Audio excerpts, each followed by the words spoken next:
함께 기도하시겠습니다. 자비로우신 우리 하나님 아버지, 감사합니다.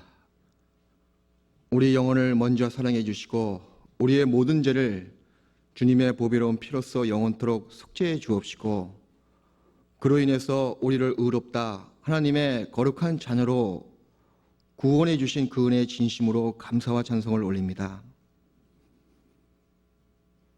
또한 저희가 구원받은 이후에라도 주님의 은혜 가운데서 주님을 올바로 알고 섬길 수 있도록 주님의 몸된 교회를 허락해 주신 그 은혜 또한 감사드립니다. 이제는 우리가 주님의 사랑과 은혜를 깨달은 자답게 그 은혜에 보답하는 마음으로 주님 오시는 그날까지 살아가기를 원합니다. 비록 부족하고 또한 주님 보시기에 합당치 못한 것이 많이 있지만 늘 주님께서 말씀으로 우리를 깨끗게 해 주옵시고, 주님의 은혜로서 우리의 연약한 무릎을 세워주심으로 주님을 향해서 가는 그 믿음의 길을 든든히 지켜주시고 인도해 주시기를 부탁드립니다. 우리 가운데서 역사하시는 주님, 참으로 지금 이 순간에도 저 멀리 러시아 땅에서 말씀을 증거하고 계시는 이완 목사님과 홍정현 목사님, 그 일행들에게 주님께서 함께 동행해 주심으로 힘있게 그 지역에 말씀이 증거될 수 있도록 친히 하나님께서 주관해 주시고 건강도 보살펴 주시기를 간절히 구합니다. 또한 멀리 캐나다와 미국에서 전도하고 계시는 박인교 전도사님, 또 이강열 전도사님에게도 주님께서 능력을 더해 주심으로 힘있게 복음을 증거하고 많은 영혼들 구원함을 받을 수 있도록 인도해 주심으로 그 모든 것이 하나님께 영광이 되고 또한 우리들에게 기쁨이 될 수 있도록 친히 주관해 주시고 도와주시옵소서. 이 한 주간에도 전국 여러 곳에서 또한 서울 지역 여러 곳에서 말씀이 증거되고 있습니다. 말씀을 대언하시는 목사님들과 전도사님들에게 주님의 능력과 또한 주님의 말씀을 주시어서 듣는 그 이뤄진 영혼들의 마음속에 하나님의 거룩하신 말씀만이 깊이 박힐 수 있도록, 그로 인해서 구원함을 얻을 수 있도록 친히 주님께서 인도해 주시고 역사해 주시기를 간절히 구합니다. 이 한 시간 참으로 말씀을 증거하는 자의 입술과 심령에도 주님께서 함께 돌봐 주옵시고, 듣는 형제자매들 마음속에 주님의 은혜로서 믿음의 분량만큼 합당히 채워주셔서 주 앞에서 감사함과 기쁨과 세임을 받을 수 있는 귀한 시간들로 채워주시기를 간절히 구하면서 언제나 저희를 사랑하시는 예수 그리스도의 이름으로 기도드리옵나이다. 아멘. 성경을 같이 찾겠습니다. 성경, 신약성경 히브리서 10장을 찾겠습니다.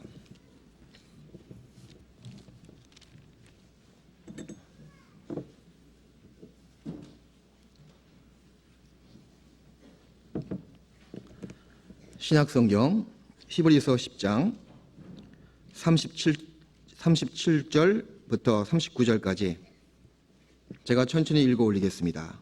신약성경 364페이지입니다.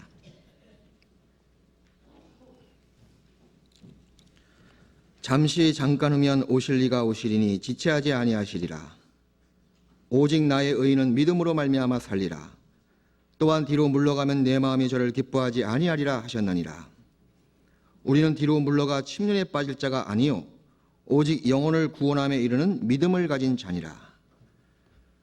우리가 주님의 은혜로 그 은혜를 믿음으로 말미암아 우리가 구원을 받았습니다.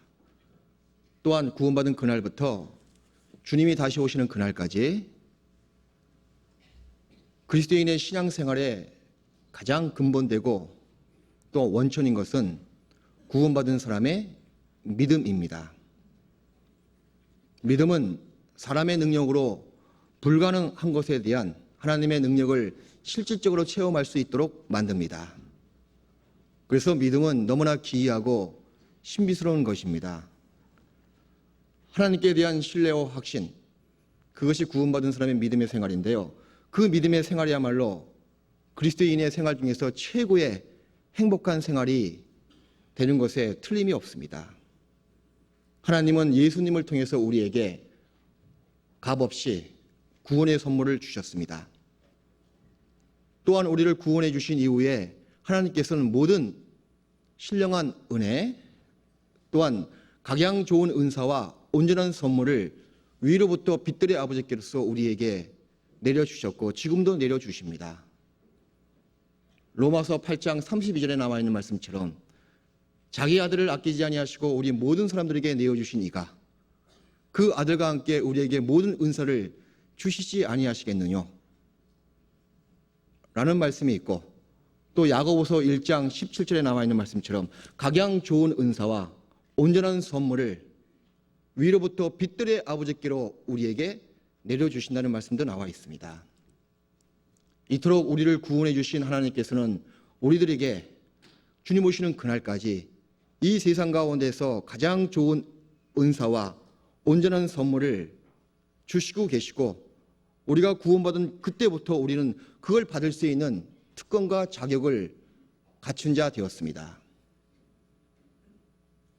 그러나 그 모든 특권을 막상 가졌지만요, 그 은사와 그 선물을 신앙생활 중에서 누리지 못한다면 그 모든 온전한 선물과 각양 은사가 무슨 유익이 되겠습니까? 그래서 그 받은 은혜와 은사와 축복을 우리가 생활 가운데서 온전히 누리게 만드는 것은 구원받은 사람의 믿음입니다. 오직 믿음으로만 하나님의 그 힘과 그 능력과 은혜와 은사를 우리가 생활 가운데서 만끽할 수가 있습니다. 그래서 방금 읽은 본문 히브리서 10장 38절에 나와 있는 말씀처럼 의인은 믿음으로 말미암아 살리라. 이것은 정말 참 진리입니다. 이 말씀은 사실 구약에 나와 있는 하박국 2장 4절 말씀을 인용했습니다. 신약 성경의 사도 바울께서 로마서 1장 17절과 갈라디아서 3장 11절에 같은 말씀을 똑같이 인용했습니다. 구약 하박국 2장 4절에 나와 있는 말씀, 하박국입니다. 호박국이 아니고요. 하박국입니다. 그 말씀을 신약에 3번 인용하고 있는데, 그 중에서 로마서 1장 17절 말씀과 갈라디아서 3장 11절 말씀은 그 뉘앙스, 그 뜻을 같이 하고 있습니다. 그 뜻은 뭐냐? 교리적으로 이신칭의, 믿음으로만 구원을 받을 수가 있고 믿음으로만 의인될 수가 있다는 그런 뜻을 강력하게 역설하고 있는 말씀입니다. 그런데 본문 말씀과 그 다음에 하박국 2장에 나와 있는 말씀은 또한 같은 맥락에서 우리에게 교훈을 주고 있습니다. 구원받은 이후에 구원받은 그리스도인은 지속적으로 주님 오시는 그날까지 오직 믿음으로만 주님 앞에서 아주 역동적으로 또 생동감 있는 그 신앙생활을 할 수가 있다는 말씀이에요. 다시 말씀드려서 의인은 믿음으로만 하나님 앞에서 살아있는 신앙생활을 할 수가 있다, 그 얘기입니다. 의인은 믿음으로 말미암아 살아갈 수가 있습니다. 구원받은 그리스도인이야 말할 나위가 없습니다. 오직 그 믿음의 통로로만 하나님의 신령한 은혜를 바라볼 수가 있고 그 신령한 은혜의 모든 것을 누릴 수가 있습니다. 또한 믿음의 반석 위에서 우리의 성품 구원, 곧 신의 성품에 참여할 수가 있습니다.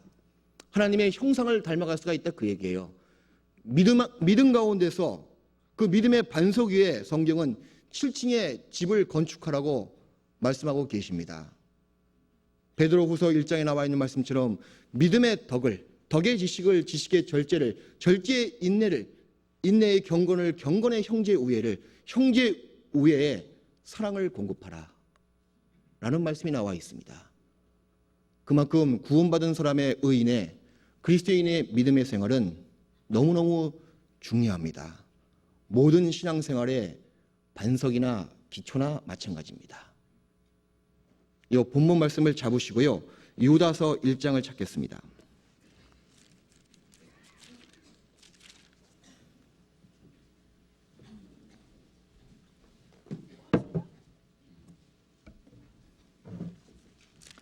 요한계시록 앞에 있는 성경이 유다서입니다. 유다서 1장 20절 말씀입니다.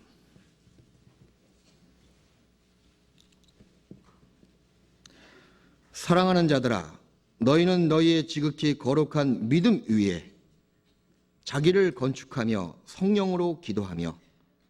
자, 사랑하는 자들아, 너희는 너희의 지극히 거룩한 믿음 위에 자기를 건축하라고 말씀하셨습니다. 그래서 구원받은 사람의 그리스도인의 믿음의 생활은 신앙의 절대적인 것입니다. 세상적인 믿음은요, 보는 것이 믿는 것이다, 그렇게들 얘기를 합니다. 그런데 구원받은 그리스도인의 하나님을 향한 믿음은 믿는 것이 보는 것입니다. 그래서 히브리서 11장에 나와 있는 말씀, 믿음은 바라는 것들의 실상이요 보지 못하는 것들의 증거라 그랬습니다. 또한 신약성경 고린도 후서에 나와 있는 말씀처럼 이는 우리가 믿음으로 행하고 보는 것으로 행하지 아니함이로라. 우리의 모든 믿음의 생활은, 그 실천과 그 생활은 믿음의 통로로서만 행하기를 하나님께서는 바라고 계십니다. 그래서 보는 것을 쫓지 아니하고 믿음으로서만 행한다. 그 말은 말씀을 붙잡고 사는 것이, 그것이 바로 믿음의 생활입니다. 말씀을 믿고 그 가운데서 하나님의 신령한 것이 무엇이고 영원한 것이 무엇이고 썩지 아니하고 정말 영광이 무엇인지를 말씀을 믿는 가운데 그 믿음으로서만 그 보이지 않는 것들을 우리가 볼 수가 있습니다. 이 손바닥에 있는 세균을 보기 위해서는 현미경을 통해서 볼 수 있는 것과 마찬가지로 저기 천체 밖에 있는 그 무수한 별들을 볼 수 있는 것은 고성능 망원경을 통해서 볼 수 있는 것과 마찬가지로 하나님의 신령한 것들, 보이지 아니하는 것들, 영원한 것들, 영광스러운 것들, 그것을 볼 수 있는 것은 오직 말씀을 믿는 그 믿음으로만, 믿음의 통로로만 그 모든 것을 보고 쟁취할 수가 있습니다. 비록 우리가 썩어질 세상에 살고 있지만요, 우리 그리스도인들은 비록 썩어질 세상에 살고 있지만 썩지 아니하고 영원한 기업을 위해서 추구하고 살아가고 있는 사람들입니다. 비록 없어질 세상에 살고 있지만 없어지지 아니하는 신령한 것, 영생을 줄 수 있는 그 영의 양식을 위해서 우리가 힘쓰고 애쓰고 그것을 추구하고 있는 거 아니겠습니까? 그렇게 우리가 바라보고 우리 스스로가 그것을 위해서 힘쓸 수 있는 것도 사실 말씀을 통해서 믿는 그 믿음이야말로 그 모든 것을 우리가 볼 수가 있고 또한 추구할 수가 있고 우리 생활 가운데서 얻을 수가 있습니다. 그만큼 구원받은 사람의 믿음은 절대적인 것이고, 그럼 성경 가운데서 구원받은 그리스도인의 믿음의 특징이 몇 가지가 나와 있습니다. 제 나름대로 몇 가지를 규정지어서 말씀을 드려보겠습니다. 구원받은 사람의 믿음의 특징의 첫 번째는요, 아주 단순하다, 그 얘기입니다. 믿음의 특징은요, 너무나 단순합니다. 마음이 복잡한 사람은 올바른 믿음을 가질 수가 없습니다. 사람들을 많이 접하다 보니까 정말 순수하고 단순한 사람이 있는가 하면 어떤 분들은요, 마음이 그렇게 복잡해요. 얽히고 설키고 여러 가지 자기 생각이 얼마나 많은지, 그런 가운데서 신앙 상담을 하고 전도 상담을 하다 보니까요, 이 말씀의 씨가, 능력의 씨가 그 마음판에 들어가지 않습니다. 그 왜 그럴까요? 왜 그 마음에 믿음의 씨가 들어가지 않느냐, 그 말입니다. 사람들 마음이 너무나 복잡하고 너무나 얽혀있는 것이 많이 있기 때문에 그 마음 밭에 씨가 심겨져서 열매를 맺히지 못하는 겁니다. 그래서 온전한 믿음은 단순한 겁니다. 단순한 믿음만큼 진실로 축복된 것은 없습니다. 또한 두 번째는요, 믿음은 단순성을 갖고 있는가 동시에 아주 단호한 겁니다. 단호. 어떤 타협이나 세상과의 타협, 죄와의 합리화, 그걸 용납치 않는 것이 믿음이에요. 그래서 믿음은 단호하다, 단호한 것입니다. 로마서 8장을 찾겠습니다.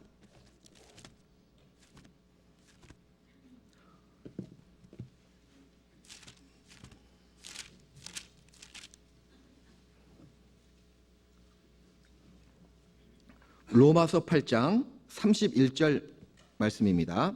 신약성경 250페이지예요.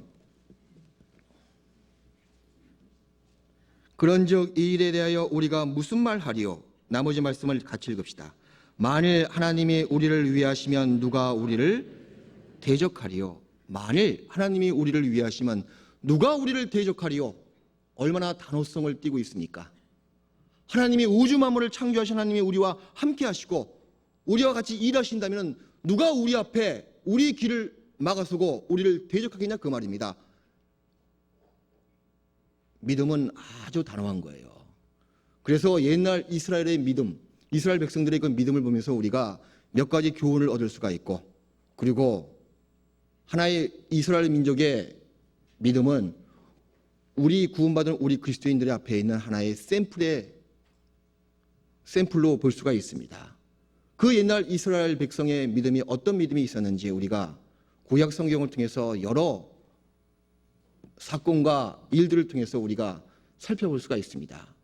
그 중에서 이스라엘 백성이 그 광야 생활을 마치고 그 젖과 꿀이 흐르는 그 요단 강가를 건넌 다음에 그 앞에 있는 그 땅을 보고, 그 땅을 보고 사실 하나님의 약속만 믿고 나갔더라면 그 땅을 그냥 쉽게 믿음만 있더라면 그 땅에 쉽게 안주해서 정착할 수가 있었을 텐데 이스라엘 백성들은요 그런 믿음이 없었습니다. 불신과 의심과 그 다음에 하나님을 시험코자 하는 마음이 있었어요. 그래서 사실 무수한 약속이 있었지만요 그것을 제껴두고 우리가 한번 눈으로 확인해 보자, 한번 보고 오자, 그래가지고 각 지파에서 한 명씩 정탐꾼들을 뽑았습니다. 사실 정탐꾼들을 뽑을 필요성이 없는 겁니다. 비록 보이지 않지만 그 땅은 우리가 주신, 하나님께서 우리에게 주신 땅이다, 젖과 꿀이 흐르는 땅이 분명하다, 우린 들어가서 그냥 안주하자, 정착하자, 우리가 갖자, 그런 확실한 단호한 믿음만 있었으면요 그냥 들어갔었을 텐데 한번 보고 오자 하고 모세에게 청했습니다. 하도 그러니까 하나님께서는 그냥 방관하신 거예요. 그래, 매 지파에서 한 명씩 뽑아서 한번 보내봐라. 12명이 뽑혀서 갔습니다. 보고 온 다음에는 그 애초부터 그 마음에 그 저희가 사실 의심하는 마음으로 정탐꾼들을 보냈기 때문에 보고 온 다음에 그 답은요 뻔했습니다. 그 장면을 성경을 찾아서 한번 살펴보겠습니다. 신명기 1장을 찾겠습니다.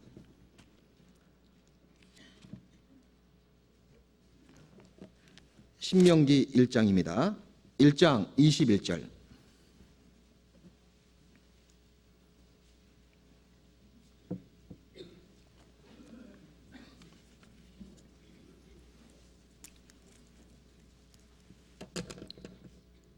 구약 260페이지입니다. 신명기 1장 21절 제가 읽겠습니다. 너희 하나님 여호와께서 이 땅을 너희 앞에 두셨은즉 너희 열조의 하나님 여호와께서 너희에게 이르신 대로 올라가서 얻으라, 두려워 말라, 주저하지 말라 한즉, 여기서 우리가 한 가지 알 수 있는 교훈은요 너무나 단호한 믿음 아니겠습니까? 단호한 명령이고 그 상대방을, 이 명령을 받는 상대방은요 단호한 믿음을 가지면 그뿐입니다. 그런데 그 이스라엘 백성은 이렇게 얘기했죠. 너희가 다 내 앞으로 나아 말하기를 우리가 사람을 우리 앞서 보내어 우리를 위하여 그 땅을 정탐하고 어느 길로 올라가야 할 곳과 어느 성읍으로 들어가야 할 것을 우리에게 회복케 하자 하기에, 그 다음에 정탐꾼을 보낸 다음에 그 회복된 답이 나와 있죠. 26절입니다. 그러나 너희가 올라가기를 즐겨 아니하고 너희 하나님 여호와의 명을 거역하여 장막 중에서 원망하여 이르기를 여호와께서 우리를 미워하시는 고로 아모리 족속의 손에 붙여 멸하시려고 우리를 애굽 땅에서 인도하여 내셨도다. 우리가 어디로 갈고 우리의 형제들이 우리로 낙심케 하여 말하기를 그 백성은 우리보다 장대하며 그 성읍은 크고 성곽은 하늘에 닿았으며 우리가 또 거기서 아낙 자손을 보았노라 하는도다 하기로, 내가 너에게 말하기를 그들을 무서워 말라, 두려워하지 말라. 자, 여기서 그 옛날 이스라엘 백성의 그 마음가짐, 얼마나 의심이 많고 얼마나 두려운 마음이 많이 있었습니까? 정말 이 상태에서요 여호수아와 갈렙은 아주 단호한 믿음을 갖고 있었습니다. 또 사실 이스라엘 백성들이 단호한 마음을 갖고 있었으면 참 좋을 뻔했을 텐데 좋다. 성읍의 하늘에 높다 한들 우주 만물을 창조하신 하나님께서 하늘에 계시니까 그것이 무슨 소용이 있겠느냐. 아무리 성곽이 높다 한들 하늘 아래에 있다. 하나님은 위에 계시다. 그리고 아무리 큰 거인들이 숲속에 낙엽수 모양으로 많이 있다 한들 하나님 앞에서는 바람에 나는 겨와 같을 것이다 라는 단호한 믿음을 가지고 들어갔더라면 그 땅을 그냥 뺏은 다음에 아주 여유롭게 정착하고 안주할 수 있었을 텐데 이런 단호한 믿음이 없어가지고 하나님의 큰 징계와 노여움을 받았던 겁니다. 그런데 그 중에서 2명 여호수아와 갈렙은 정말 단순하고 단호한 믿음을 갖고 있었습니다. 그 여호수아와 갈렙의 믿음을 찾겠습니다. 민수기 14장을 찾겠습니다.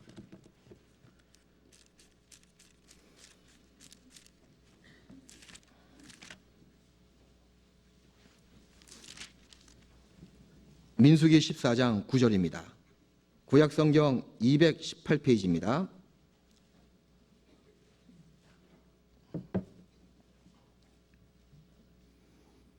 오직 여호와를 거역하지 말라. 또 그 땅 백성을 두려워하지 말라. 그들은 우리의 밥이라. 그들의 보호자는 그들에게서 떠났고 여호와는 우리와 함께 하시느니라. 그들을 두려워하지 말라 하나 온 회중이 그들을 돌로 치려 하는 동시에 여호와의 영광이 회막에서 이스라엘 모든 자손에게 나타나시니라. 여호수아와 갈렙의 믿음은 너무나 단호한 믿음이었죠. 그들을 두려워하지 말라. 우리 하나님이 함께 계시니까 그들은 우리의 밥이라.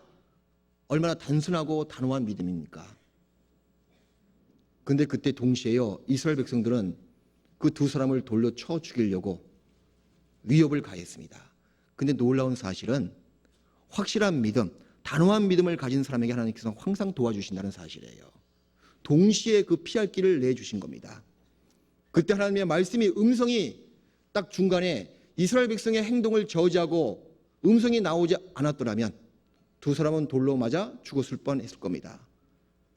근데 정말 하나님께서는 사람이 감당할 시험 받기는 주신 것이 없는 말씀처럼 하나님은 너무나 자비하신 분이시기 때문에 감당치 못할 시험 당함을 허락지 아니하시고 피할 길을 내주셨죠. 여기서 우리가 또 한 가지 알 수 있는 교훈은 단호한 믿음을 갖고 있으면요, 여러분 피할 길을 내주신다는 겁니다. 이 여호수아와 갈렙은 하나님의 능력, 하나님의 간이하심으로 말미암아 돌로 침을 당하는 그런 죽음을 피할 수가 있었습니다. 올바른 믿음을 가졌을 때 하나님께서는 반드시 도와주십니다. 그래서 믿음의 특징 중에서 2번째 특징은 단호하다. 단호한 믿음을 주님께서는 원하고 계십니다. 그 다음에 3번째는요, 많은 분들은 말입니다, 분명히 하나님께서 나를 도와주시고 구원해 주실 텐데 그러면 세부적으로 어떠한 방법으로 나를 구원해 주실까? 그 방법을 알기 위해서 꼬치꼬치 따지는 분들 많이 계십니다.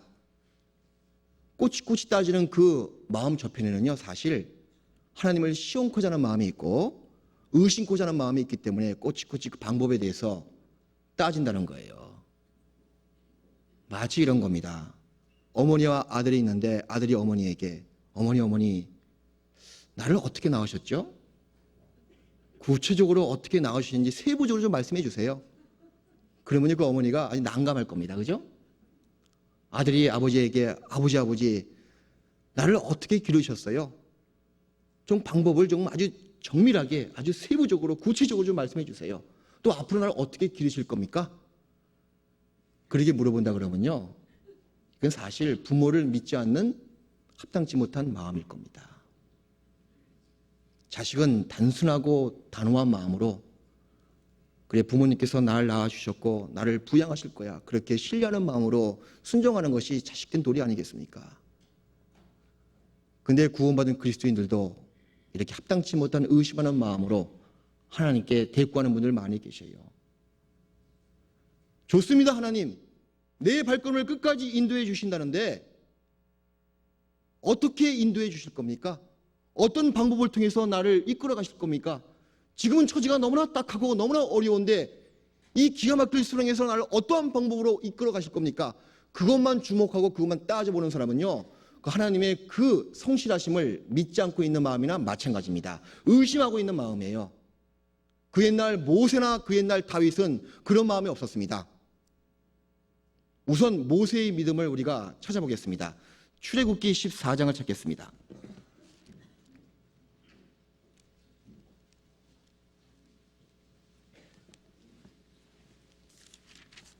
출애굽기 14장 13절.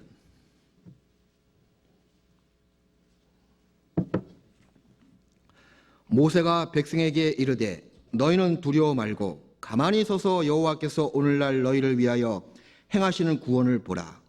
너희가 오늘 본 애굽 사람을 또 다시는 영원히 보지 못하리라. 여호와께서 너희를 위하여 싸우시리니 너희는 가만히 있을지니라. 그래서 하나님께서 모세에게 바다를 갈라지게 하라. 지팡이를 내밀고 바다를 갈라지게 하라 라고 명령하신 겁니다. 근데 이 상황에서 보십시다. 한번 모세가요 지금 진퇴양난에 빠져 있는 겁니다. 백성들은 원망하지요.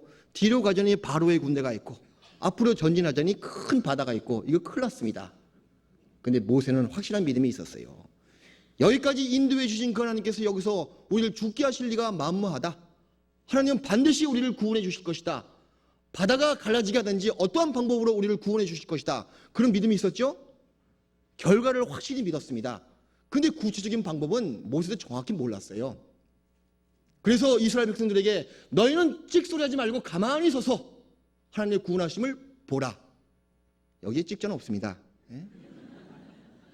하나님의 구원하심을 가만히 보라 하고요. 그 믿음 가지고 지팡이를 쫙 내밀었습니다. 그 순간에요. 어떤 이스라엘 백성이 야 모세야 모세야. 그래 네 말 좋다. 우리를 정말 구원해 주시는 건 좋다. 참 좋은 말인데 근데 어떻게 무슨 방법을 통해서 우리를 구원해 줄래? 바닷물이 어떻게 갈라질까? 무슨 방법으로 갈라질까?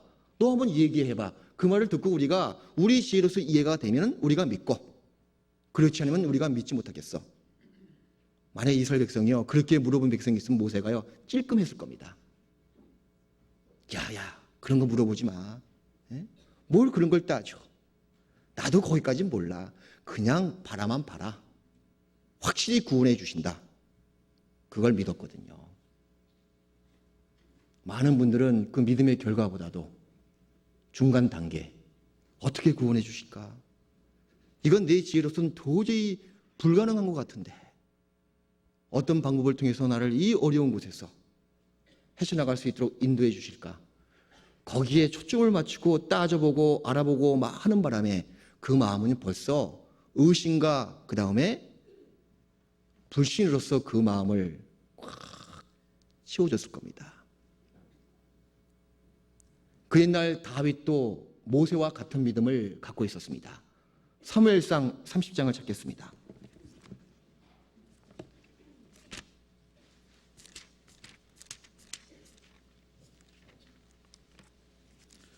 구약성경 사무엘상 30장.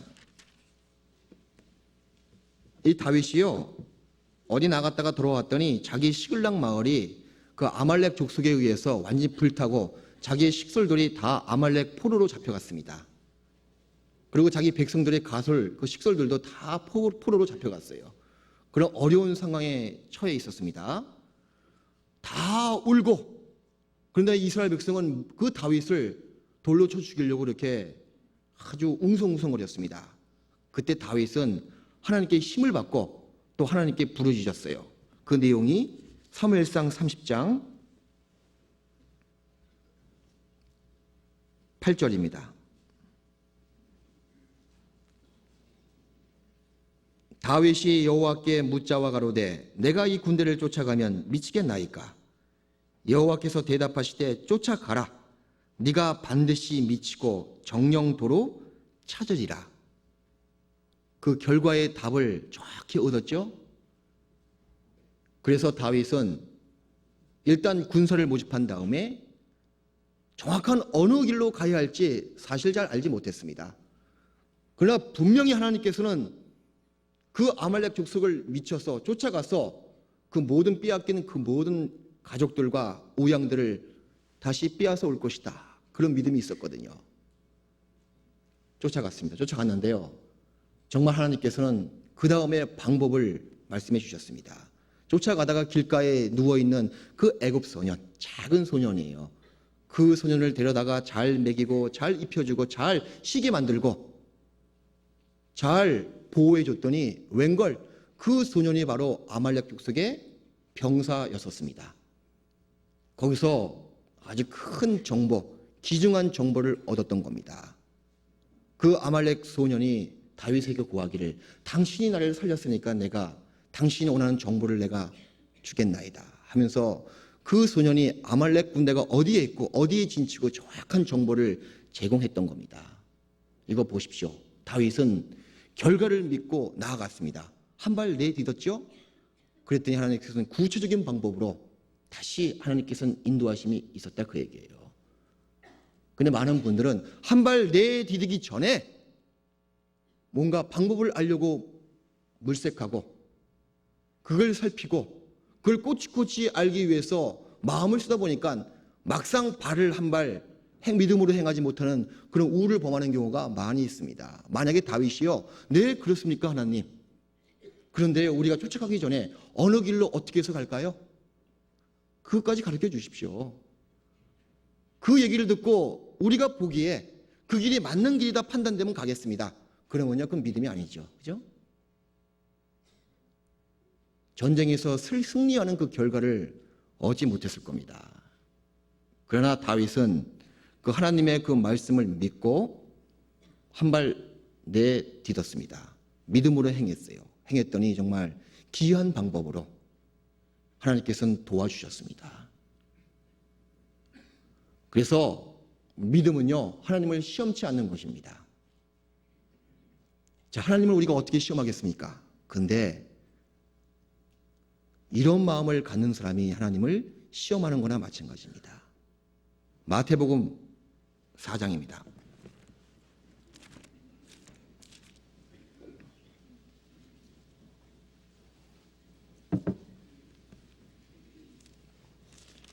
마태복음 4장 5절.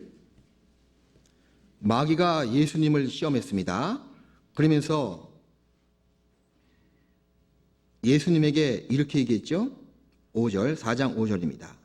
이에 마귀가 예수를 거룩한 성으로 데려다가 성전 꼭대기에 세우고 가로되 네가 만일 하나님의 아들이어든 뛰어내리라. 기록하였을 때 저가 너를 위하여 그 사자들을 명하시리니 저희가 손으로 너를 받들어 발이 돌에 부딪히지 않게 하리로다 하였느니라. 이게 무슨 말인가 하면요, 네가 정말 하나님의 아들이라면, 만일, 그 말이 아주 의미심장한 말이에요. 예? 네가 정말 만일 하나님의 아들이라면 뛰어내리라.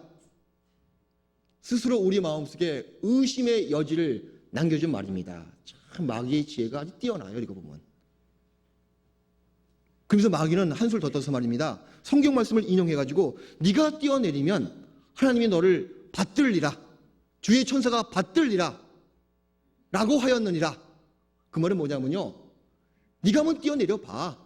받드는지 안 받드는지 한번 시험해 봐라. 그 뜻입니다. 거기에 답은 예수님께서 너희 하나님을 시험치 말라 라고 말씀하신 겁니다. 우리 중에도 그런 마귀의 계략이 많이 있는 거예요. 네가 정말 그리스도인이야? 근데 왜 이렇게 어려워? 분명히 성경은 도와주신다고 나와 있는데 한번 도와주시는지 아니 도와주시는지 한번 네가 알아봐. 그게 마귀의 계략이에요. 거기에 넘어지는 사람은요, 하나님을 시험하는 거나 마찬가지입니다. 예? 이 다윗이나 모세처럼 믿음의 결과를 믿고 묵묵히 나가는 그 발걸음. 중간에서 마귀는 정말 도와주실까? 그 말이 맞느냐? 한번 네가 시험해봐. 도와주나 안 도와주나? 예? 그건 결코 믿음의 특징이 아닙니다. 믿음은 하나님의 그 결과를, 말씀의 그 능력을, 결과를 믿고, 비록 지금은 내가 당장 보이지 않지만 믿고 보는 것처럼 믿고 계속 나가는 겁니다. 그럼 중간중간에요, 한 발 내디딜 때마다 주님께서는 도와주셔요. 또 한 발 내디디면요, 주님께서는 그 다음에 도와주십니다. 피할 길을 내주신다 그 얘기예요. 근데 많은 분들은 한 발 내디디기 전에 도와주신 손길이 없는 것 같이 생각이 되니까 미처 발을 띄지 못하고 있는 것 뿐입니다. 그게 바로 의심이고 그게 바로 믿음의 반대인 불신입니다. 믿음은 의심하는 것이 아니고 시험치 않는 것입니다. 그리고 또한 믿음은요, 결과를 주님께 모두 맡긴다는 거예요. 특히 전도에 있어서는 말입니다. 많은 분들이 지금 당장은 내가 그 결과가 보이지 않기 때문에 마음이 흔들리는 경우가 많이 있어요. 저도 사실 일전에 일본에 갔다 오면서 일본에서 느낀 것이 몇 가지가 있는데 그중에서 가장 제 마음에 큰 것은요, 그렇다. 결과는 나한테 속한 것이 아니다. 내가 결과를 만드는 것도 아니고 내가 생명을 만드는 것도 아니고 내가 구원받은 그 영혼을 내가 탄생시키는 것도 아니다.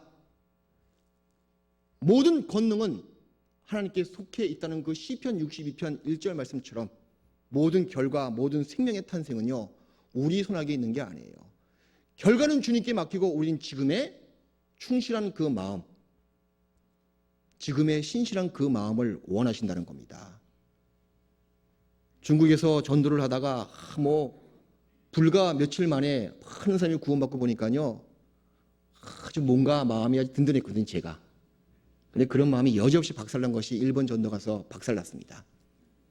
우리 어르신분들에게 제가 내 10명 이상을 꼭 만들어가지고 2달 동안 있는데 10명 만들지 못했겠습니까? 그렇게 하고 뭔가 모임을 결성해 보겠습니다. 사실 저의 의도, 이 교만한 이 마음에서 나오는 의도 약간 있었습니다. 뭔가 그 전에 과거지사를 보니까 뭔가 잘 됐거든요. 그래서 일본에 딱 가서 보니까 웬걸 그게 아니었습니다. 가는 첫날부터 부딪히게 됐던 겁니다. 막상 주일날 딱 모이는 식구 보니까 딱 2명. 상담을 하는데 한 달에 1명, 한 가정. 물론 그것을 이렇게 전도한 것이 참 지금 보니까요, 기적 중의 기적입니다. 제가 마음에 많이 상심했습니다. 거기서 느낀 것이 뭐냐? 그렇다. 하나님은 지금의 나의 결과를 보시는 것이 아니다. 물론 결과도 중요합니다. 그러나 나의 지금의 성실함을 보신다. 신실함을 보신다. 거기서 마음의 평강을 찾았습니다. 다윗도 이렇게 외쳤죠. 내가 크고 기이한 일을 힘쓰지 아니하나이다. 저도 그래서 내가 할 수 없는 것에서 나는 평강하자. 할 수 없는 것을 애쓰는 것은요, 그 교만입니다. 비록 한 명이 구원받아도 그 한 영혼을 전도하기 위해서 내가 최선을 다하자. 상담에 최선을 다하고 어떤 집회를 하든지 간에 2명 오든지 3명 오든지 상관없이 거기에 최선을 다하자. 그런 걸 깨닫게 됐던 겁니다. 근데 그 말이 맞아요. 옛날 100년 전에 영국의 어떤 교회에서 전도 집회를 다 개최했습니다. 그걸 위해서 기도도 많이 했고 그걸 위해서 아주 준비를 많이 했어요. 근데 막상 전도 집회를 딱 하니까요, 아무도 오지 않고 거의 시작하기 가까우는 시간에 한 명이 저 뒤에 앉아 있는 겁니다. 그것도 한 명도 성인이 아니고 어린 소년이에요. 그러나 전도 집회를 인도하시는 이 목회자는 거기에 실망하지 않고 최선을 다해서 복음을 전했습니다.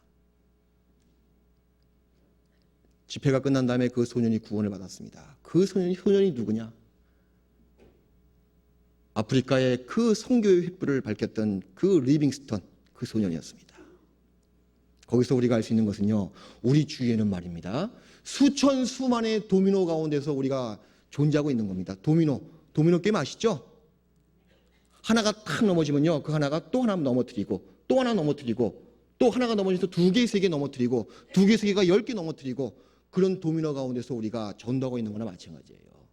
혹시 합니까? 내가 한 영혼을 전도해서 그 영혼이 구원받으면 그 영혼이 쓰러지면서 몇십 명을 전도할지, 또 그 몇십 명 중에서 한 명이 넘어지면서 수백 명을 전도할지, 그 결과는 우리가 아직 지금 당장은 모른다, 그 얘기입니다.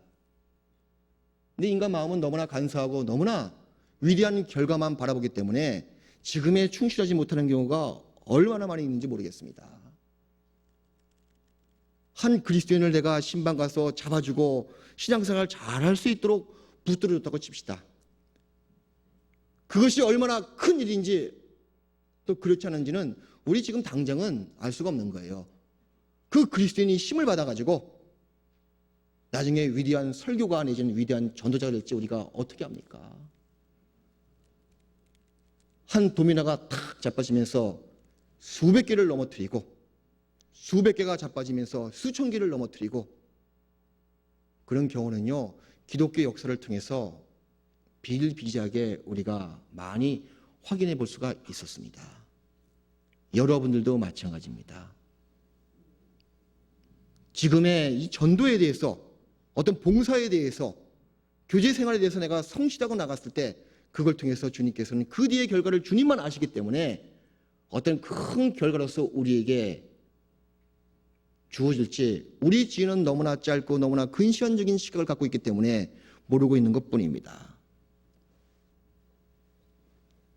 그래서 모든 결과와 모든 전능은 하나님께 속해 있기 때문에 우리가 마땅히 어떤 사소한 일을 당하더라도 한 사람 전도하는 거, 한 사람 붙들어 일으키는 거, 비록 작은 숫자지만 한 구역을 위해서, 한 교구를 위해서 성실하게 힘쓰고 있는 거, 그걸 주님께서는 원하신다는 겁니다.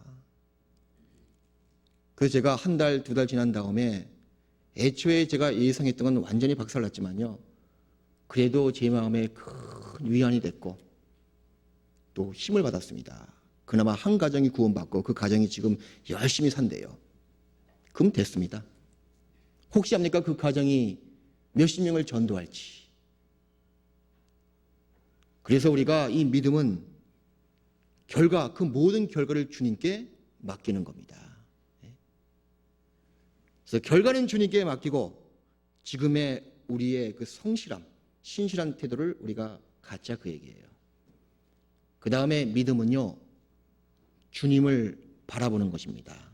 히브리서 12장.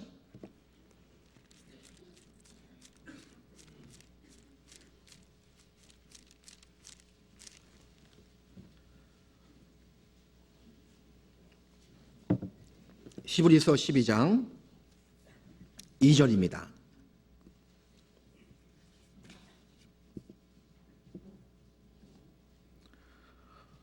믿음의 주여 또 온전케 하시는 이인 예수를 바라보자. 자, 믿음의 주여 또 온전케 해주시는 예수를 바라보자. 예수님을 바라보는 것이 바로 믿음의 특징인데요. 그 옛날 유대 왕국에 하나님을 잘 경외했던 그 왕이 한 명 있었습니다. 그 왕 이름은 여호사밧. 그 여호사밧의 믿음은요, 온전히 주님께 다 바라보고, 또 여호사밧이 통치했던 이스라엘 백성들은요, 같은 마음으로 어떤 어려움이 있더라도 자기의 모든 환난을 그 앞에 우환을 다 토하고 주님이 해 주실 것을 바라보고 나갔습니다. 그랬을 때는요, 찬송가가 나왔고 평강한 마음이 이루어진과 동시에 기적적으로 하나님의 구원하신 그 손길을 체험했습니다. 그 장면을 같이 보겠습니다. 역대하 20장. 구약이죠. 역대하 20장 1절입니다.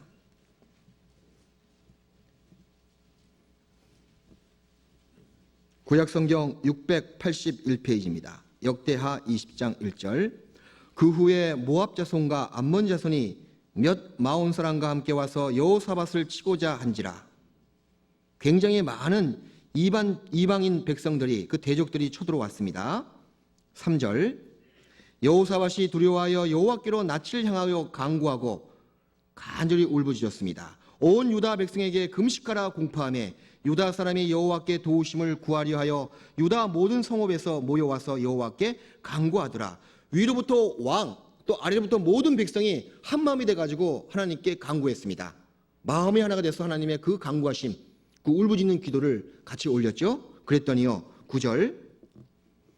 만일 재앙이나 난리나 견책이나 온역이나 기근이 우리에게 임하면 주의 이름이 이전에 있으니 우리가 이전 아까 주의 앞에 서서 이 환난 가운데서 주께 부르짖은즉 들으시고 구원하시리라 하였나이다. 그런 믿음이 있었죠. 그 12절. 우리 하나님이여 저희를 징벌하지 아니하시나이까. 우리를 치러오는 이 큰 무리를 우리가 대적할 능력이 없고 어떻게 할 줄도 알지 못하옵고 오직 주만 같이 읽읍시다. 바라보나이다. 우리가 어떻게 이 환난에서 피할 수가 없습니다. 우리 능력 가지고는 이 환난과 이 어려운 전쟁을 이길 수가 없습니다. 우리가 할 수 있는 것은 그 주 여호와 하나님께 간절히 부르짖고 오직 주만 바라보나이다. 그랬더니요, 놀라우신 하나님의 응답이 있었고요, 이 울부짖는 기도, 믿음의 기도에 대한 답을 해주셨습니다. 한 장 넘겨보시면요, 역대하 20장 15절. 야하시엘이 가로되 온 유다와 예루살렘 거민과 여호사밧 왕이여 들을지어다. 선지자가 하나님 말씀을 대언했죠. 여호와께서 너희에게 말씀하시기를 이 큰 무리로 인하여 두려워하거나 놀라지 말라. 이 전쟁이 너희에게 속한 것이 아니요 하나님께 속한 것이니라. 17절. 이 전쟁에는 너희가 싸울 것이 없나니 황홀을 이루고 서서 너희와 함께한 여호와가 구원하는 것을 어떻게 보라. 그러면서 19절 맨 끝에 보면요, 백성들이 큰 소리로 이스라엘 하나님 여호와를 찬송하니라. 그 전쟁이 어떻게 됐을까요? 놀라우신 하나님의 구원하시는 방법이 아주 기묘했습니다. 그 뒤에 보니까요, 하나님께서 복병을 둬가지고 딱 치니까요, 서로 이 인민족들이 서로 치고받고 서로 적인 줄 알고 오인해가지고 서로 치고받고 다 죽었어요. 그냥 그 이스라엘 백성은 칼을 뽑고 나가지 않았습니다. 그죠? 정말 하나님 말씀대로 이 전쟁은 하나님께 속한 것이니 너희는 가만히 서서 보라. 믿음은요, 주님이 어떻게 하시는 그 믿음의 결과를 가지고 우리가 믿는 마음으로 가만히 서서 정말 간구하는 마음으로 바라보는 겁니다. 그랬을 때는 주님께서는 역사해 주신다는 거예요. 아마 여호사밧과 그 유대인, 그 유대 백성들은요, 어떻게 이 많은 민족을 다 쳐부술까? 아마 하나님이 해 주실 거야. 믿음은 있었지만 구원의 방법은 몰랐습니다. 여기도 나와 있죠? 근데 서로 치고받고 아주 기묘한 방법으로 그 대적들을 다 멸절시켰습니다. 사실 우리가 구원받은 다음에 여러 가지 주위 환경 때문에, 어려움 때문에 환난을 당하는 경우가 많이 있어요. 근데 진짜 믿음은요, 그 환난 중에서 빛난다는 겁니다. 진짜 믿음은 환난 때에 드러난다는 거예요. 그래서 우리를 믿음을 경고케 하기 위해서 그 어려운 고난과 큰 환난을 하나님이 주관 가운데서 허락하신다는 겁니다. 그 사람이 구원받은 다음에는 어떤 모양으로 여러 가지 방법을 통해서 우리 마음의 믿음을 실현시키기 위해서 어려움을 주신다는 거예요. 그 어려움을 통해서 하나님께 가까이 가는 것이 무엇인지를 배우고 그로 인해서 믿음이 견고해진다는 겁니다. 사실 믿음은요, 나와 하나님과의 관계에 달려있는 겁니다. 이 말은 무슨 말인가 하면 내가 하나님을 얼마나 가까이 더 많이 의지하고 나가느냐, 그렇지 못하느냐에 따라서 믿음이 커지고 믿음이 작아진다는 겁니다. 그러면 내가 하나님을 어떻게 의지하고 얼마나 많이 의지하느냐, 그 의지할 수 있는 근거가 뭡니까? 근거가 여러분이 만사형통하면요, 의지하는 마음은 별로 없을 겁니다. 고난과 어려움을 통해서 더 마음이 아주 정말 노심초사가 돼가지고 어떻게 하나님께서 이 어려움을 주님께 구하고 주님께서 도와주실까, 더 마음이 간절한 마음으로 그 여호사밧과 유다 백성들이 간구했던 그 마음처럼 어려움이 있었을 때 하나님의 의지하는 법을 배울 수가 있고 간구할 수가 있고, 그로 말미암아 하나님의 그 믿음의 응답에 대한 체험을 실질적으로 할 수가 있는 겁니다. 체험을 하면 할수록 믿음은 더 커지고요, 또 하나님을 향한 그 마음이 더 넓어진다는 겁니다. 너희는 여호와의 선하심을 맛보아 알지어다. 신앙은요, 이론에 그치는 게 아닙니다. 맛보아서 아는 거예요. 부딪혀보고 눈물도 흘려보고 여러 가지 어려움도 당하는 가운데서 정말 하나님을 믿는 그 믿음이 무엇인지, 의지하는 것이 무엇인지를 맛보는 겁니다. 그랬을 때 하나님의 그 인자가 얼마나 큰지를, 사랑이 얼마나 깊은지를, 넓은지를, 높은지를, 긴지를, 그 사랑과 은혜를 체험할 수가 있어요. 그래서 하나님은 우리를 대항하는 것들, 다시 말씀드려서 우리의 약한 것들, 또 우리 마음을 아프게 하는 그 가시들, 그런 것들로 사실 우리를 위한 것들로 바꿔주신다는 겁니다. 비록 지금은 나를 대항하는 것들이 많이 있지만요, 그걸 통해서 믿음의 눈으로 이겨낸 다음에는 사실 그것들 때문에 믿음이 더 견고해졌습니다. 고로 나를 대왕하게 만드는 것들, 나의 신앙에 방해를 주는 것들, 나의 마음에 아프게 하는 것들, 그런 것들은 사실은 길게 원시적으로 봤을 때는 말입니다, 우리를 사실 위하는 것들입니다. 하나님께서는 우리의 삶의 아픈 가시들을 모아서 영광의 면류관으로 엮어 가신다는 사실이에요. 정말 하나님은요, 너무나 자비하신 분이시기 때문에, 하나님은 우리의 그 모든 삶을 아시는 분이시기 때문에, 하나님이 지금 나에게 하시는 그 모든 것은 가장 최상의 선입니다. 지금 하나님이 나에게 하시는 어떤 일이 주어지든지 간에 그것은 바로 지금 나에게 있어서 가장 최상의 선이에요. 지금 아픔이 있습니까? 그 아픔도 가장 좋은 하나님의 선입니다.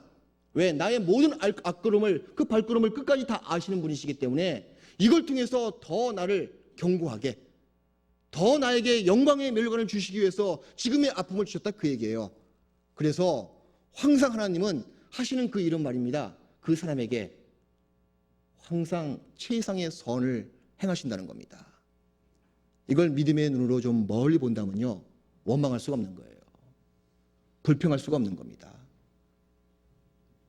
우리를 구원해 주신 그 주님께서는 우리를 지금도 만들어 가십니다. 완성된 게 아닙니다. 아직까지는. 만들어 가기 위해서는 여러 가지 물 같은 시험, 불 같은 뜨거운 그런 시험도, 환난도 허락하신다는 거예요. 지금보다 더 온전하게, 지금보다 더 거룩하게, 지금보다 더 정결하게, 완전하게 이끌어 가시기 위해서는 지금의 이 어려움도 사실 여러분 각자에게는요, 가장 선한 방법입니다. 꼭 그걸 통해야지만이 하나님이 그 형상을 닮아갈 수가 있기 때문에 그렇다는 겁니다. 베드로 후서 5장을 찾겠습니다. 베드로 전서입니다. 베드로 전서 5장.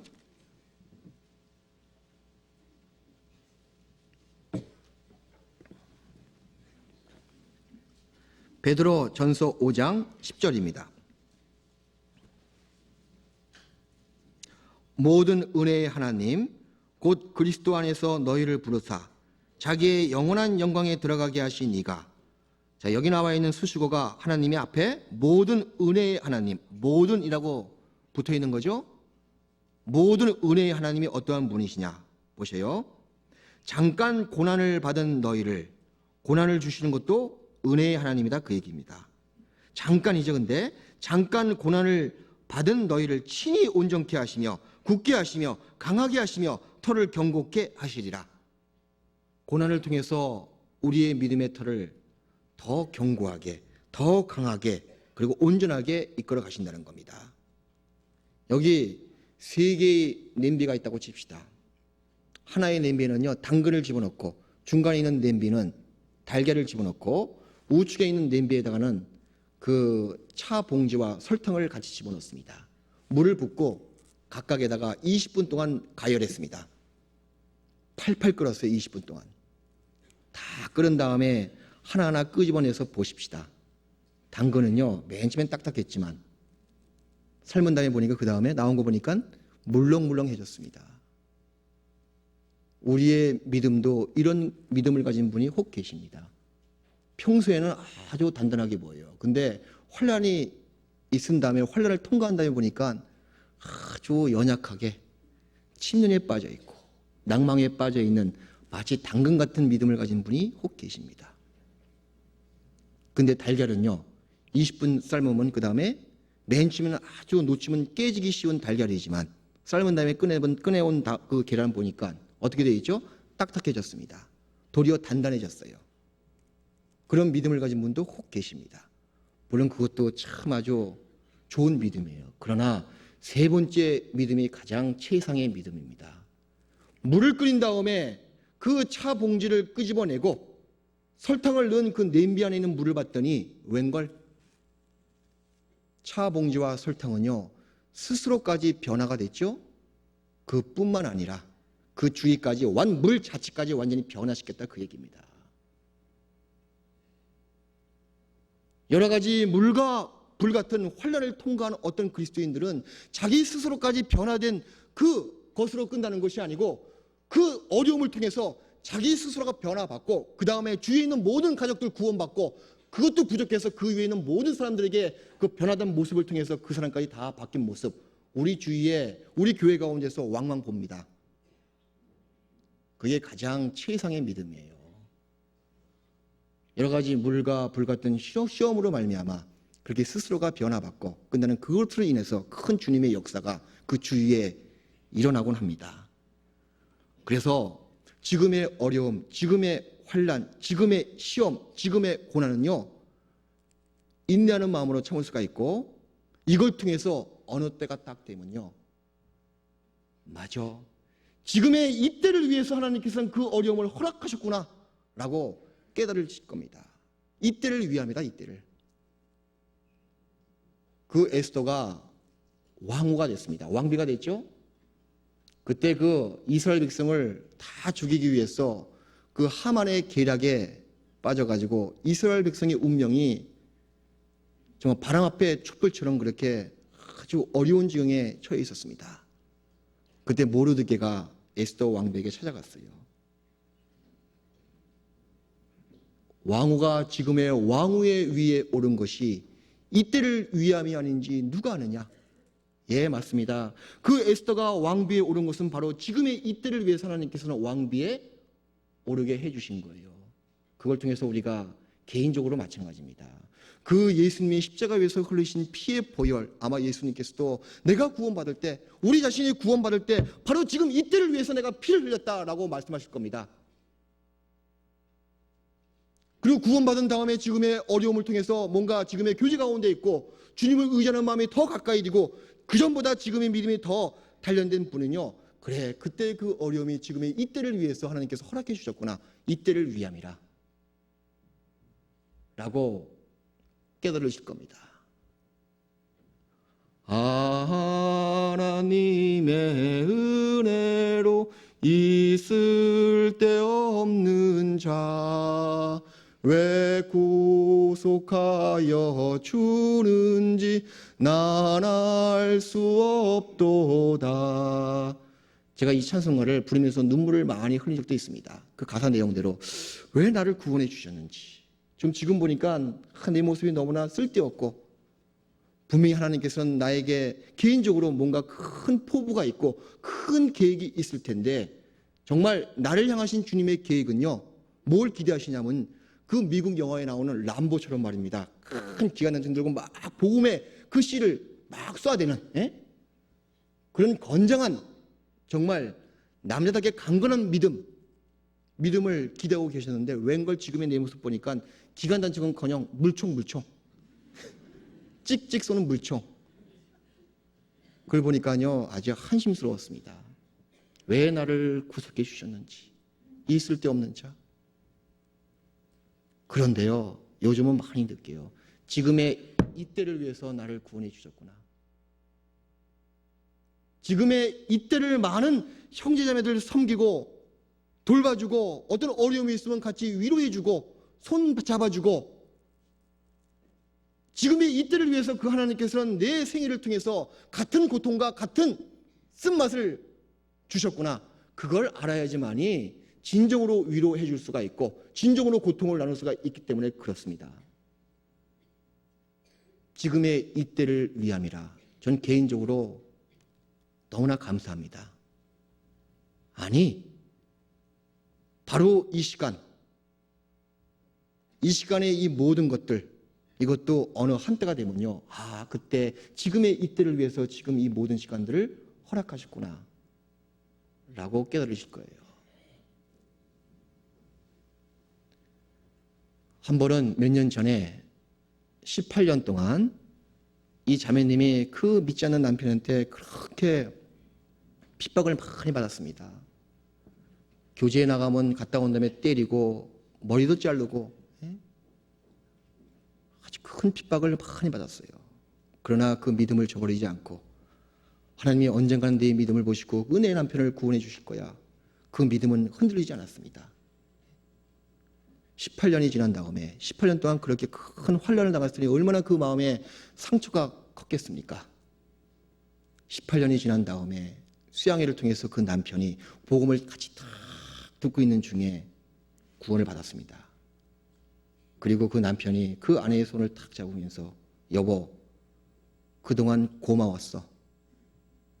자, 그 한마디에 이 자매님 18년 동안의 그 울분과 상처는 다 씻어진 거예요. 예, 그렇습니다. 바로 지금의 이때를 위해서 그 모든 환난과 고난을 당하신 겁니다. 그 베드로가 예수님을 3번 부인하고 그렇게 심한 통곡으로써 울었습니다. 그런 과정을 지난 다음에 베드로가 주님의 사랑을 깨닫고 한 번의 설교에 몇천 명이 구원받는 그런 역사가 나타났습니다. 눈물을 흘린 그 베드로의 심정, 바로 지금의 이때를 위해서 눈물을 흘렸구나. 철로 역정을 쓴 그 존 버년, 그 존 버년이요, 그 스코틀랜드 지방의 그 베드포드 감옥에서 많은 세월 동안 그 암흑, 그 감방에서 그렇게 어두운 데서 생활했습니다. 그걸 통해서 철로 역정이라는 그 불후의 명작을 남긴 겁니다. 자, 그 책을 보면서 우리 이 시간에도 많은 그리스도인들은 힘을 받고 있죠? 유익한 책 내용을 보면서 은혜를 받고 있습니다. 예, 지금의 이때를 위해서 한 사람이 수고했습니다. 주님이 우리를 위해서 돌아가셨고 또한 주님께서 우리를 위해서 영원한 영광과 칭찬과 존귀와 의의 면류관을 지금 예비해 놓으셨습니다. 그걸 우리가 딱 받을 때는요, 그래, 지금의 이때를 위해서 주님께서는 저 세상 가운데서 어려움을 허락하셨구나 라고 깨달으실 겁니다. 그래서 믿음은 온전히 주님만 바라보고 나가는 거예요. 또한 믿음은요, 한시적인 것이 아닙니다. 지속적이고 반복적이에요. 다시 본문 말씀 히브리서 10장을 찾겠습니다.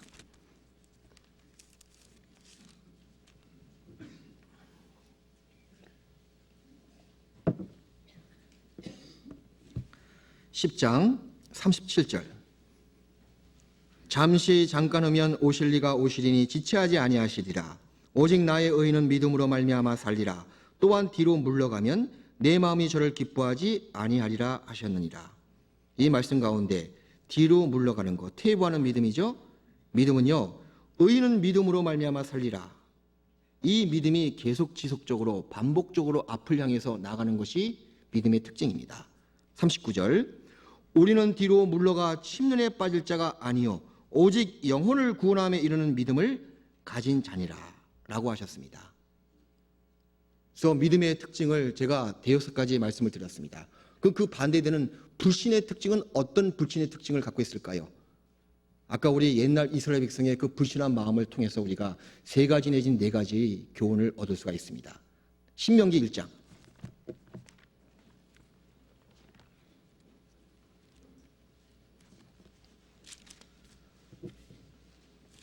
신명기 1장 27절입니다.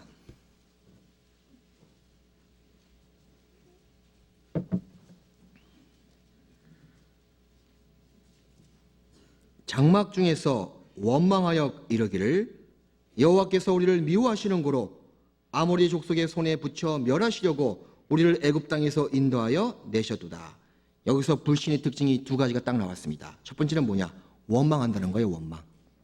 사람이 미련함으로 자기 길을 굳게 하고 마음으로 여호와를 원망하느니라. 원망한다는 겁니다. 이게 불신의 특징이고, 2번째는요, 거짓말을 한다는 거예요. 그 뒤에 나와 있죠. 여호와께서 우리를 뭐요? 미워하시는 거로. 이게 거짓말이에요. 거짓말. 그 뒤에 봤더니요, 31절. 광야에서도 너희가 당하였거니와 사람이 자기 아들을 아는 같이 너희 하나님 여호와께서 너희의 행로 중에 너희를 아느사 이곳까지 이르게 하셨느니라 하나. 이게 미워했다 그 얘기입니까? 아니죠. 그죠? 정말 애초부터 미워했으면요, 에집트에서부터 구원하지 않았을 겁니다. 예? 불신의 특징은 하나님의 말씀을 거짓말로 여긴다는 겁니다. 미워하지 않았습니다. 정말 그 애비가 자식을 아는 같이 그렇게 하나님께서는 이스라엘 백성을 꽉 안고 모든 길마다 하나님의 자비와 은혜가 있었거든요. 먹고 싶다 그러면 물을 주고, 또 먹고 싶다 그러면 메추라기를 주고 만나를 내려주고 온갖 것을 다 주었습니다. 사실 엄청나게 불쌍히 여겼고요, 엄청나게 사랑하셨습니다. 근데 이 이스라엘 백성은 그 불신한 마음을 통해서 미워하시는 거로, 거짓말이다 그 얘기예요. 많은 분들은요, 야, 하나님께서 이 어려움을 왜 안 도와주실까, 원망스럽다 하면서 그 다음에 나를 미워하시는구나. 미워했으면요 왜 구원해 주셨습니까, 여러분? 그건 거짓말이에요. 불신의 특징은 원망함과 동시에 두 번째가 미워하신다는 겁니다. 미워한다는 겁니다. 그 다음에 세 번째가요, 그 불신의 결과가 나와 있죠. 1장 28절, 우리가 어디로 갈꼬, 우리 형제들이 우리로 낙심케 하여 말하기를. 자, 여기 보세요. 우리가 어디로 갈꼬, 어디로 갈꼬, 이게 방황한다는 겁니다. 불신한 마음이 딱 있으면요 앞이 안 보이거든요. 이리저리 왔다리 갔다리 어떻게 할꼬, 이 방황한다는 거예요. 그래서 의심하는 자는 마치 바람에 밀려 요동하는 바다 물결 같으니, 라는 야고보서 1장에 나와 있는 말씀처럼 불신의 특징은 요동친다는 겁니다. 예? 어디로 갈꼬, 방황한다는 거예요. 왔다리 갔다리 방황한다는 겁니다. 이 세 가지가 불신의 특징입니다. 그래서 구원받은 그리스도인이 믿음의 눈이 없으면요 우리 눈앞에는 모든 문제점만 가득 차게 보일 겁니다. 불신은요 하나님의 영광을 가로막고 우리 마음에 어두움 그림자를 주고 모든 축복을 우리로부터 빼앗아 간다는 사실입니다. 사실 구원받은 다음에 그리스도인들은 날마다 두 개의 손잡이를 가지고 살아간다는 겁니다. 어떤 손잡이냐? 한쪽의 손잡이는요 의심과 불신의 손잡이, 한쪽의 손잡이는 믿음의 손잡이. 그 손잡이의 그 문을 열고 믿음의 방으로 들어가느냐, 아니면 의심과 불신의 방으로 들어가느냐, 그 선택은 바로 여러분 각자에게 달려있는 겁니다. 그래서 날마다 우리 앞에는 두 개의 손잡이를 놓여 있고, 어떤 손잡이를 잡느냐에 따라서 믿음의 생활을 오늘 했느냐, 아니면 의심과 낭만과 방황의 생활을 오늘 했느냐, 그것이 결정난다는 겁니다. 사실 우리는요 믿음의 생활에서 결코 실패하려야 할 수가 없는 거예요. 그것은 바로 우리를 구원해 주신 그 예수님께서는 우리의 대언자가 되시고 우리의 중보자가 되신다는 겁니다. 대언자, 우리를 도와주신다는 겁니다. 중보자, 죄에 대해서 우리 변호사가 돼서 우리의 모든 것을 변호해 주신다는 겁니다. 그분이 우리 주님이시고 그분이 계시기 때문에 우리가 왜 믿음의 생활에서 실패하고 져야 되겠습니까? 결코 질 수가 없는 거예요. 요한일서 5장.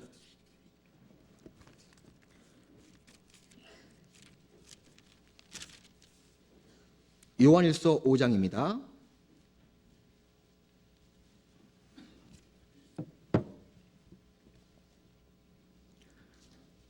요한일서 5장 4절 말씀을 함께 읽겠습니다. 대저 하나님께로서 난 자마다 세상을 이기느니라. 세상을 이긴 이김은 이것이니 우리의 믿음이니라.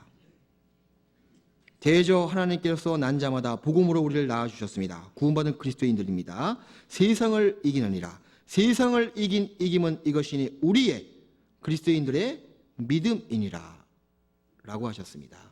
우리 주님은요 선한 목자이고 우리는 그의 양입니다.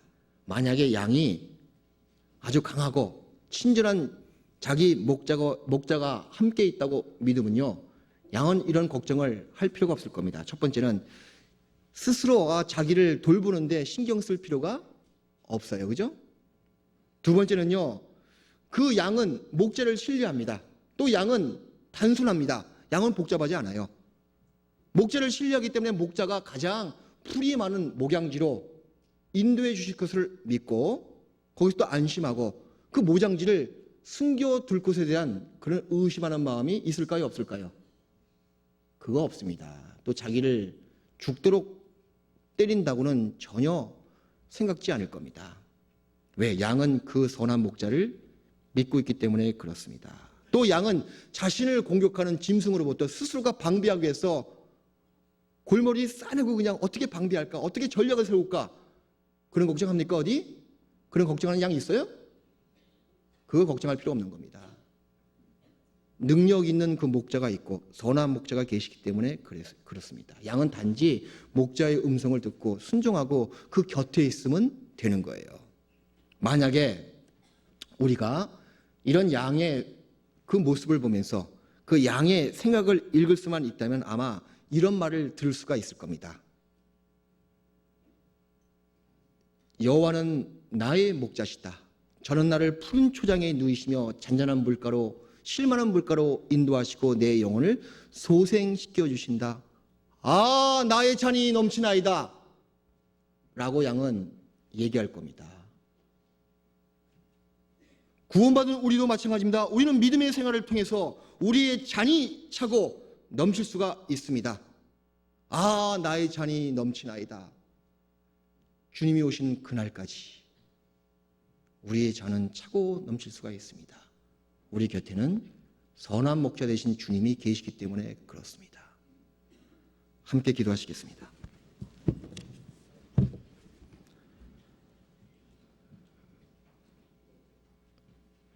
저희를 사랑하시는 하나님 아버지 감사합니다. 우리를 늘상 말씀으로 도와주시고 연약한 저희들 주님의 능력의 손길로 붙들어 주시고 믿음 가운데서 주님을 올바로 바라보고 살아갈 수 있도록 도와주심을 참으로 감사드립니다.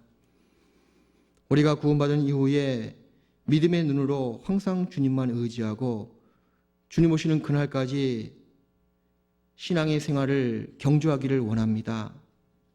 비록 우리가 너무나 근시안적인 사고와 믿음이 부족한 가운데 주님의 손길을 의심하고 원망하고 그로 인해서 방황할 때가 많이 있지만 우리의 마음을 넓혀 주셔서 말씀을 통해서 믿음의 눈으로 주님의 성실하심과 신실하심이 무엇인지를 깨달을 수 있도록 눈을 열어 주옵시고 온전한 믿음을 가지고 주님을 바라보면서 신앙생활을 해나갈 수 있도록 도와주시옵소서. 우리 교회를 통해서 역사하시는 주님, 우리 교회를 통해서 주님의 원대한 계획이 있는 줄 우리가 알고 있습니다. 더 이뤄진 영혼들이 우리 교회 앞으로 이 복음을 듣기 위해서 인도해 주옵시고 그 이뤄진 영혼들이 주님의 귀하신 복음을 듣고 구원함을 다 받을 수 있도록 저희 교회를 통해서 역사해 주옵시고 그로 인해서 주님 홀로 영광 받으시기를 간절히 구합니다. 이 시간 자비하신 주님께서 온전히 인도해 주심을 진심으로 감사드리면서 우리를 죄악 가운데서 구원해 주신 예수님의 이름으로 기도드렸습니다. 아멘.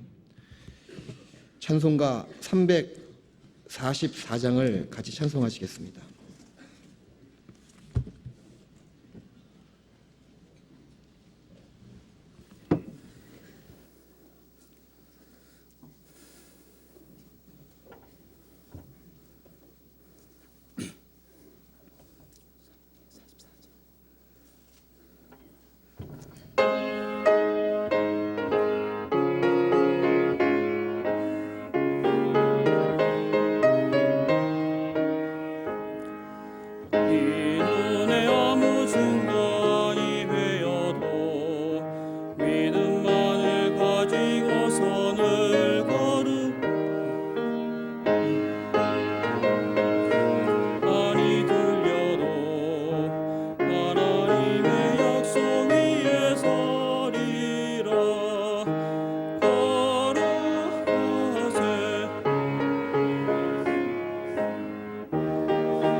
기도하십시오.